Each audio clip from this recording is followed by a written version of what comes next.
call the recommending meeting to order. Are we in compliance with the open meeting law? Yes, we are. Okay. We will open with the first line item of business, which is bill number 2015-26.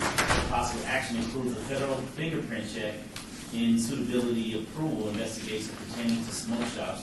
This is sponsored by Councilman Stephen D. Ross. Staff. Thank you, Mr. Chairman. For the record, Karen Duddleston, representing business licensing today. When we passed the new ordinance making smoke shops a privilege license, the section of Title VI, which governs which privilege licenses you must get a FBI fingerprint check for, smoke shop was not included in that section. We're asking that it be included today. The reason for this is that running fingerprints through the FBI fingerprint check takes about 6 weeks, and this is a much shorter for our applicants than for Metro to contact every location and every residence that they've ever had, contact those police departments, contact those state agencies to conduct their criminal background checks. So it saves literally months for our applicants. And I'd be glad to answer any questions. Okay, and I see here also under Section C, number 15, teenage alcohol or teenage alcohol. Yes. Why is it broken up 14, 15? Because we are adding a new number 14. Those are in alphabetical order. So the smoke shop is underlined. That's being added. And all it does on teenage dance hall is make that number 15 instead of number 14 in the list. Okay. Councilwoman, do you have any questions? No, I think it's a We'll open up public comment. Any open to public wishing to speak on this item, please come forward and state your name for the record. Seeing none, Councilwoman? I move to approve. All in favor? Aye. Aye. So moved. Bill number 2015-26 will be eligible for adoption at the City Council meeting June 17, 2015. The next line item is bill number 2015-27 for possible action repeals and replaces the Las Vegas Municipal Code Chapter 12.02 pertaining to special events and makes corresponding adjustments to Title VI alcoholic beverage regulations.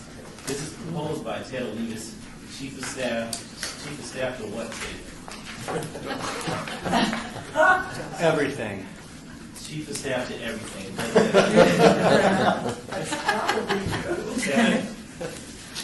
Good morning, Mr. Chair, Councilwoman Tarkanian. For the record, Ted Olivas, Chief of Staff. This ordinance... Chief of Staff to everything. To everything, yes.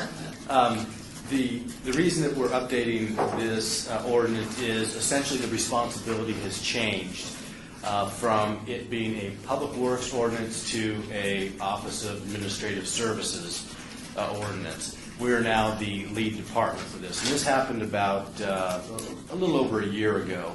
So this ordinance was approved back in March of 2012, and we've had about 3 years working with this ordinance.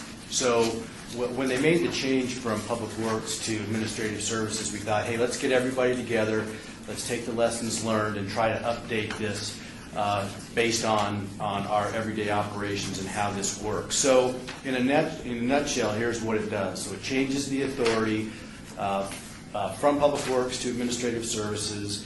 It eliminates redundant codes that were in there. We have fire codes, building and safety codes, business license codes, and other codes that were referenced in there, but they're already in their own code. So if there was a change to one of those codes, we would have had to change this code as well. So we took all of that out. They still have to do all of the stuff that's referenced in those codes, so nothing changes as it relates to that.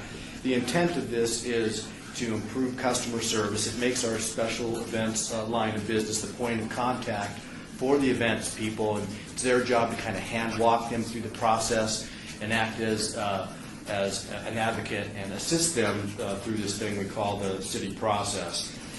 It also revises how we define a special event. We used to try to define everything that could possibly exist. We changed that to identify characteristics of an event, like road closures, attendance, temporary structures, alcohol, and those kind of things.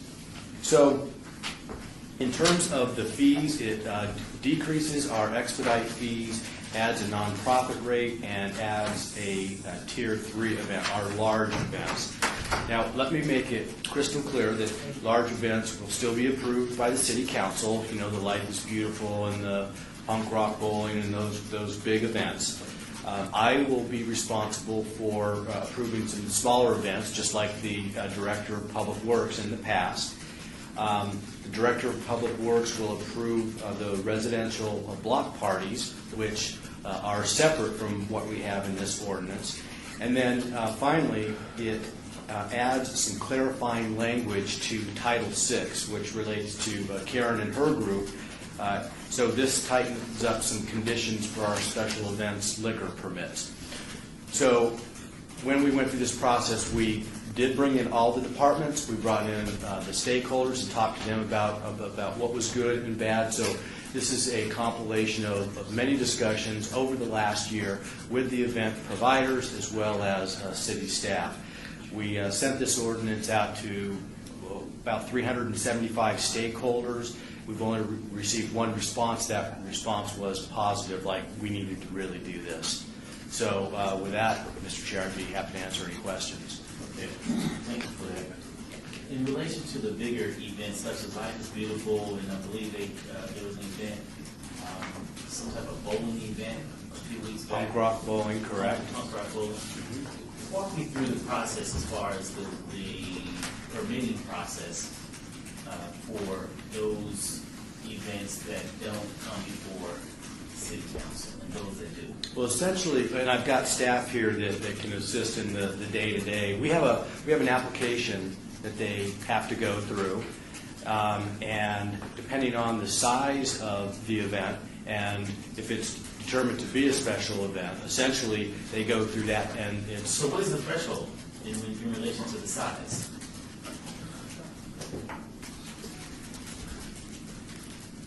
May I introduce Good Esther morning. Carter? Esther Carter, Admin Services, for the record.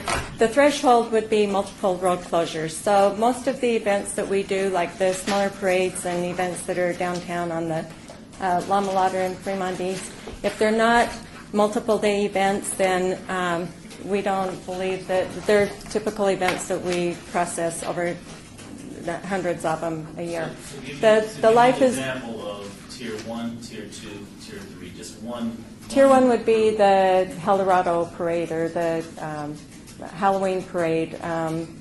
Some of those, Tier 1 are events that are smaller that we don't even hit our scale of Susan G. processing. Coleman, where would that fall? Tier 2. What tier? That would be a Tier 2 event. And that's due to? That's the road closure and the size of the participants in it. That brings about 18,000 people downtown. Okay, so a Tier 1. It's an example of Tier 1. Zappos bike shop event that was just held last weekend, where it's just doesn't have that many participants, but it's we close the streets, but it's just a one-day event. You just close a block. Yeah. So it'd be considered like a block party Yes. for a day, or Yes. a few hours. Yeah. And then Tier 3 would be the Life is Beautiful and Punk Rock Bowling, and those are multiple day road closures.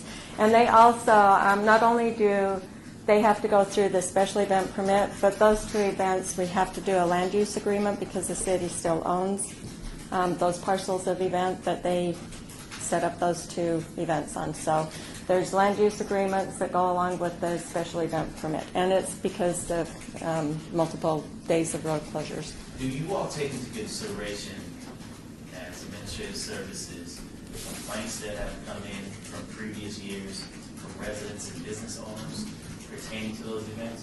And, Yes. And how do you handle them? Because we're right now in the middle of discussions with Life is Beautiful, and I understand permits have been issued. However, concerns have not been addressed from the side of the residents and the churches and the businesses. We just Yeah. had a meeting on the last, I want to say Thursday. Yeah, down at DTAC. right. How are we The addressing permit those has not concerns? been issued for Life is Beautiful yet because of the nature of that. Not yet, no. Okay. No, we're in the process of that. And we We request that the promoters do meet with as many people as they can in those areas that impact them. I know that Life is Beautiful is working, as did Punk Rock Bowling. They worked with the different groups to kind of move their sound checks to help with the churches, their services in the morning, so that their sound checks aren't impacting church services. So they do, I think they do a really good job at trying to meet with as many of the churches and the businesses in that area as the residents that are impacted by that. And so when there's no resolve from the businesses nor the residents in conjunction with, for example, Life is Beautiful, how do you move forward or not move forward in relation to those real issues? Well, that would come before the mayor and council to review that and review the input that's been provided from the community to make a decision as to whether you feel we should be involved in an event of that size with those issues. Okay. But we do have, Mr. Chair, ongoing dialogue with the community on all of these events, and this has happened, since we've had special events. I mean, the Fremont East folks and the folks that are affected by this. This is an ongoing process, and those concerns aren't going to go away. But it's our responsibility to respond to those as best we can, and to keep you advised of the community impacts. That's not going to change. Okay. And as far as placing, for lack of a better term, red flags on specific events that come downtown because they have such a high concern from businesses and residents and the faith-based community, are there red flags, for example, that you place on a particular event to make sure that folks are aware that this is coming or an application has been filed? What is the process for that? Because not all the time do we as council know where an application is in process until it hits our docket, which a lot of conversations could have been had prior to it hitting our docket, and now we're on our heels to basically work backwards and to begin those conversations that actually could have been taking place during the process of the application phase. Well, one of two things would happen. First off, we know the concerns of the big events that we have downtown, and so we'll continue to work with your offices to address those on an ongoing basis. Now, if it was something new, then essentially what we would do is start over and have the discussion with your offices saying, look, they're coming to us with this event, and we have to start doing some outreach to those known people who typically have concerns. We have the folks from Fremont East that want to know what's going on with this. So we have ongoing communications with this downtown community on every event that's coming up. These big events, we would actually come to you and say, this is what they want to do, and here's the potential impacts. As opposed to negotiating an agreement and then saying, here you go, what do you want to do? I mean, these events are major, so there would be discussion with you throughout that process. Okay, so as far as placing, and I'm just using this term, flag on a particular event, do you or do you not do anything like that? Yes. Well, the flag is, we know the players out there that are affected, and we know that those folks that have caused concerns. We know when there's going to be a cause of concern. That's when we raise the flag and we come to you and say, or the affected. So has there been any conversations with the public as it relates to the upcoming event with Life is Beautiful? Yeah. Yeah, they have, and they've done this every year since, but they have community meetings that they invite everybody from the businesses downtown and the affected residential areas. So that's being driven by Life is Beautiful? Yes, we are actually having a meeting on August 11th. We are having a community event meeting here in City Hall Council Chambers with Life is Beautiful, the Bike Fest, and Rock and Roll Marathon, because those are three pretty major events that happen in a fairly short amount of time downtown. So we will work with those promoters to bring their people in that they have notifications to. We also Is the have, public and the special interest groups invited to that? yes, they will be, yes, That's and August 11th at 6 o'clock, PM? council chambers. But more specifically, when these events come to us, we require them to go out and have outreach into the community because your offices are not required to respond to something that a third party is going to do.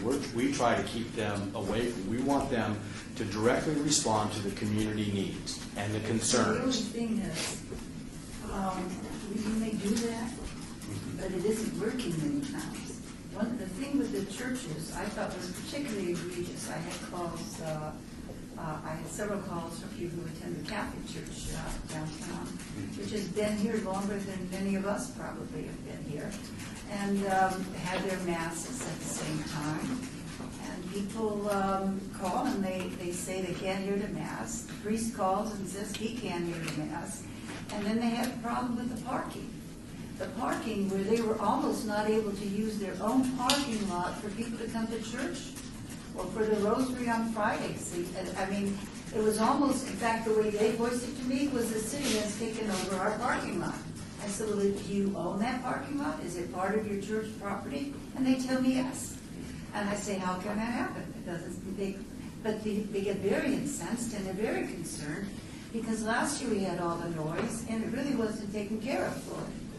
So I do know that Life is Beautiful met with me and met with people at the church, and I believe the parking thing has been taken care of. But I hope in the future we never allow any entity, or we ourselves never would say to someone who has private parking, well, you can't put a sign up here, no parking, when they need that sign in order to let their own parishioners park.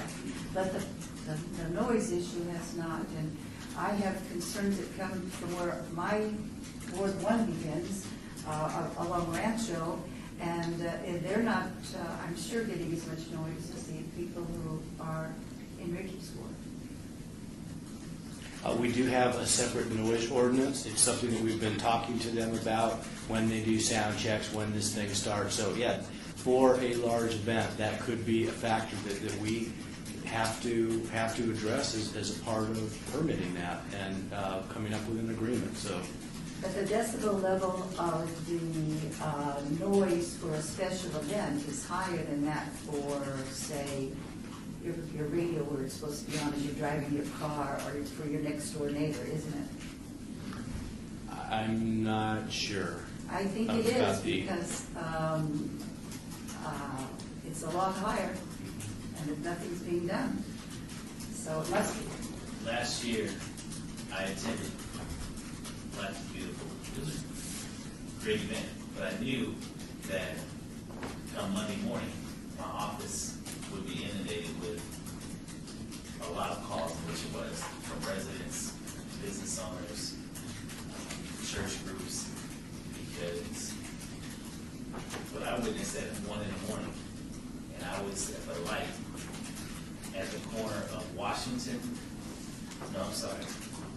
at the corner of Bonanza and Martin Luther King, headed north, just coming from Life is Beautiful. And I had my windows cracked at 1 in the morning, and I could still hear the music from Life is Beautiful at the corner of Martin Luther King and Bonanza. And we all know what distance that is from Stewart and Las Vegas Boulevard. You can still hear the music coming across the sky. And when I heard that, I said, oh boy, I'm in trouble now because my office is going to be ringing off the hook, and it was.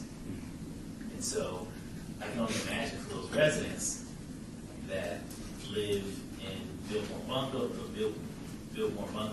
and around the cultural corridor, to include, of course, those residents on 14th Street, senior developments. They all were ringing my phone in regards to how they could not sleep for 2-3 days because of the volume. And so, moving forward, these are just the concerns that we, as a council and as a city staff, we have to be very cognizant of, because we want to continue to keep those cultural events coming into our downtown.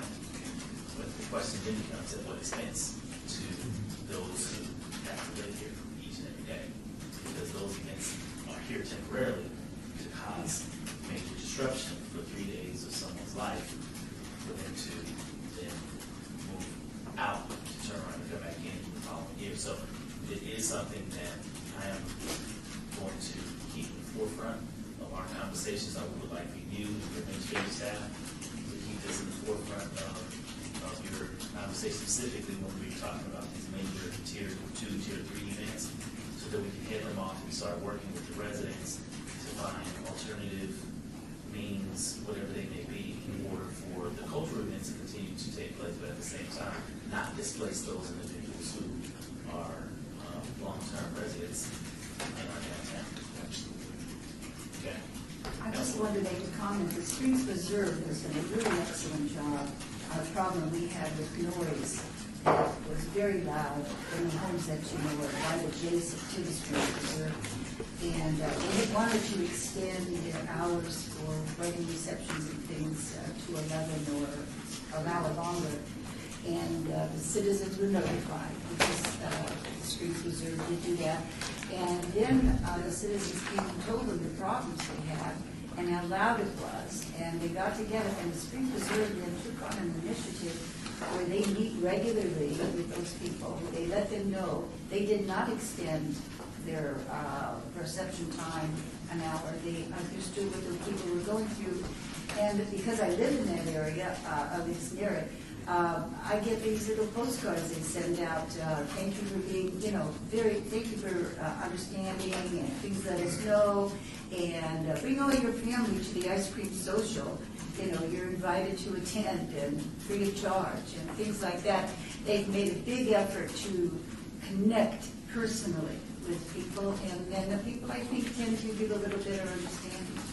Yeah, just so you are aware, we do have a pretty extensive event distribution list. So when we do have road closures like the parades or events downtown, all of those businesses are notified through an event distribution that has a link to the event website itself and has a map. If it's Eldorado Parade, I'll use, it will have a link that will show exactly where our road closures start and end, and a copy of the map. So, and we are always adding to that. If you're talking to anybody and they're not receiving that, send us an email with their contact information and we'll add that down. I don't know how many names we're up to, but it's a pretty extensive list of.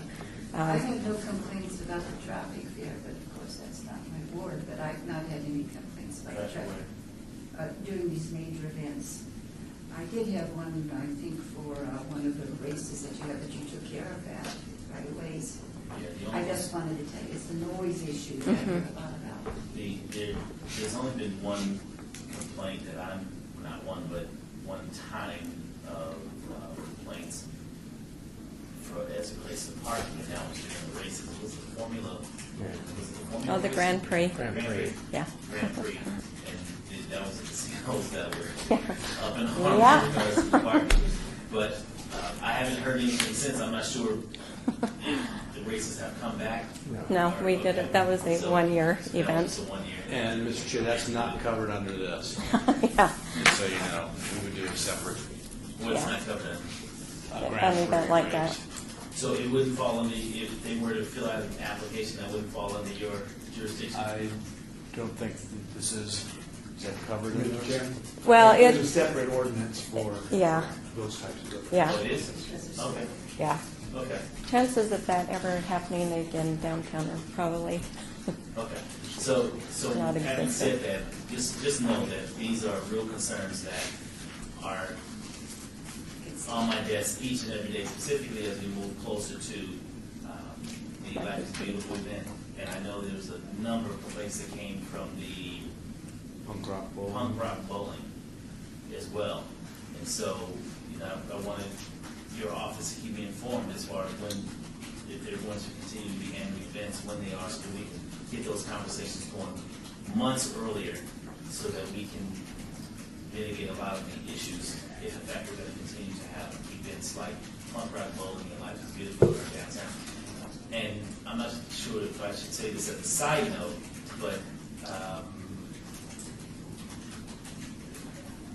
Rock in Rio has just passed, and I didn't hear that one complaint as relates to Rock in Rio outside of maybe 2 or 3 arrests that Metro conducted due to someone drinking too much or maybe some drugs. But outside of that, I didn't hear not one complaint nor one phone call to my office as it relates to that.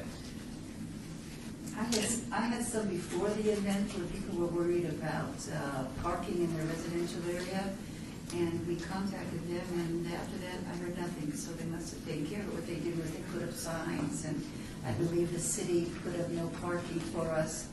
Basically, the city did a good job in that too, helping us, because even though it wasn't in the city, it affected us. Right. And so I guess my question is, I know that Rock in Rio that's in the county, across the street in the county, but it seems to be a good location for a number of events. Has there been any thought in relation to utilizing that facility, renting that facility, leasing the facility? Mr. Chair, at this point, there has not. It's really a business decision on the part of mayor and council to determine whether we want this type of event downtown, or should we turn them away and identify other opportunities for them. So no, we have not looked at that venue as a potential option for those events. Okay. What about Stephanie Park?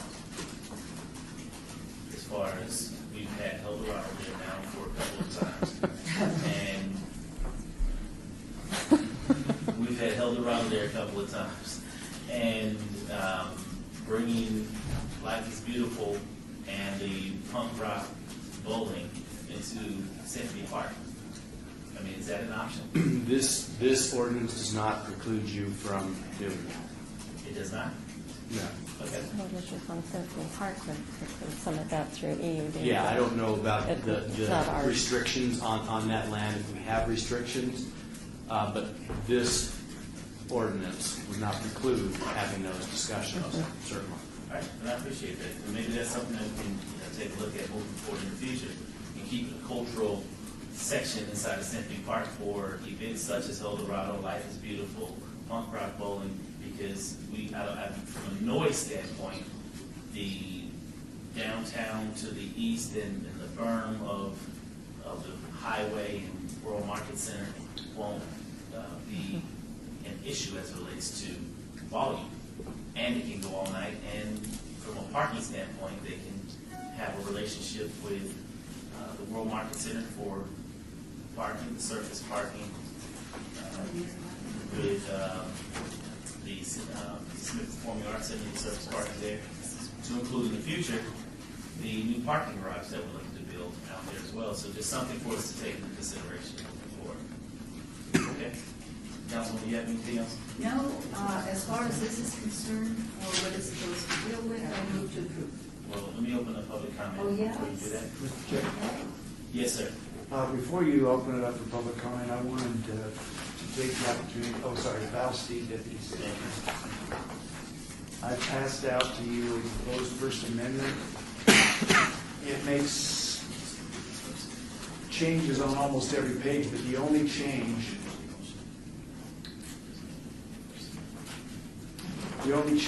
is that the original version referred to the Director of Administrative Services. And what we've done is acknowledge that title doesn't exist anymore. So we've substituted every place that it talks about the Director of Administrative Services, the term Administrative Services Official. And that's defined as whoever is in the city organization who's assigned to oversee that office. To include Or the in- chief of staff of everything? or its successor. And so exactly that, so that if his title is changed from day to day, it's always still going to be. Right. Okay, we appreciate that. Thank you. Now we're down to public comment. Anyone from the public wishing to speak on this item, report and name for the record. Seeing none, Councilwoman, public comment is closed. All right, then I move to approve the First Amendment to this ordinance. Okay, all in favor? Aye. Aye, so moved. Thank you so very much. Now we're down to public comment. Citizen participation, public comment during this portion of the agenda must be limited to matters within the jurisdiction of the committee. No subject may be acted upon by the committee unless that subject is on the agenda. Is there anyone here to speak during the citizens' participation? Seeing none, Councilwoman. I move to adjourn. All in favor? Aye. Aye, so moved. Thank you all.